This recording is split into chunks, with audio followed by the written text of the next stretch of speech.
নমস্কার, ঘরকন্যা ডায়েরির আরেকটি নতুন পর্বে সকলকে স্বাগত জানাচ্ছি। আজকে আমি একটু অন্য রকমের জিনিস দেখাচ্ছি। রান্নার মতোই এটা, যেমন এটা হচ্ছে মুগ ডাল।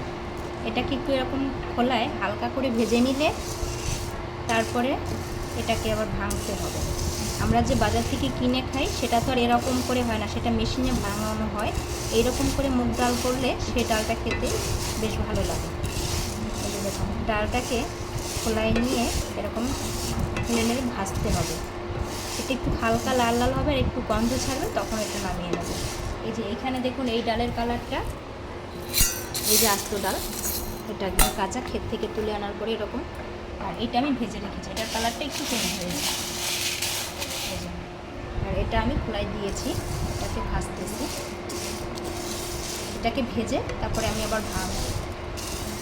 এটা থেকে খুব সুন্দর একটা সেন্ট আসে, আর এটা খেতেও বেশ ভালো লাগে।